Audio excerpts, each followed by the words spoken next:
У Беларусі за мінулы год колькасць зарэгістраваных нарказлачынстваў знізілася на 5%, па Брэскай вобласці на 7%. Нягледзячы на агульную пазітыўную дынаміку, у рэгіёне назіраюцца і небяспечныя тэндэнцыі. Павелічэнне распаўсюджвання наркатычных сродкаў праз сетку інтэрнэт, змяненне структуры наркарынку, дзе ідзе істотнае замяшчэнне забароненых рэчываў расліннага паходжання на сінтэтычнае. Асаблівы геаграфічны статус рэгіёна на памежжы з дзвюма дзяржавамі, Польшай і Украінай, таксама з'яўляецца небяспечным фактарам міжнароднага наркатрафіка. А ўзровень вонкавай наркапагрозы застаецца даволі высокім. Штогод праваахоўнікі спыняюць увоз наркатычных сродкаў і псіхатропных рэчываў у вялікіх памерах. В 2019 году силами подразделений органов внутренних дел было перекрыто 5 каналов поставки наркотиков и психотропных веществ. 2 из них это с территории стран Западной Европы и 3 с территории Российской Федерации. Часть перевозимых, перемещаемых наркотиков предназначается, скажем так, для внутреннего рынка, а основная масса, конечно же, в основном из крупных партий для дальнейшей доставки, опять-таки, на территорию, к примеру, той же Российской Федерации.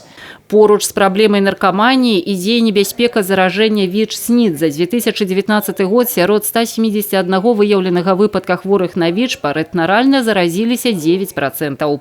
Пры Брэскім абласным наркалагічным дыспансары дзейнічае адмысловы кабінет прафілактыкі, дзе кожны нарказалежны можа атрымаць неабходную кансультацыю і дапамогу. У нас в при этом кабинете работают 3 аутрич-работника. Это лица, которые контактируют с этой группой риска, с потребителями инъекционных наркотиков. Они ходят к ним домой и стараются их также убедить, чтобы они сдали тест на ВИЧ.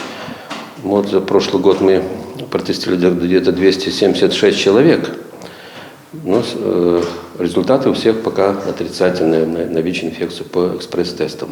Звярнуцца да ўрача-нарколага можна не толькі ў абласным цэнтры, але і ў раёнах. Увогуле ў Брэскай вобласці на сённяшні дзень зарэгістраваны каля 1000 нарказалежных, з якіх больш за 650 знаходзяцца на дыспансерным уліку.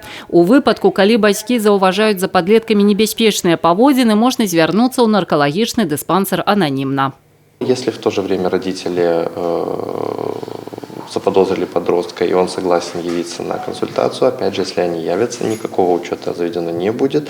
Будет анонимное наблюдение, которое не равнозначно учету, где мы будем стараться оказать помощь и показать подростку, что этот путь, к сожалению, ведет в никуда. Нагадаем, што паводле даных Сусветнай арганізацыі аховы здароўя колькасць наркаспажыўцоў у свеце дасягае 200 мільёнаў чалавек. Штогод ад гэтай праблемы гінуць амаль 450 тысяч. Першага і адзінага раза ў наркаманіі не бывае. Вызваленне ад разбураючай звычкі – шанс захаваць здароўе і жыццё. А лепшая прафілактыка – поўная адмова пакаштаваць небяспечныя сродкі за кампанію ці проста дзеля цікавасці.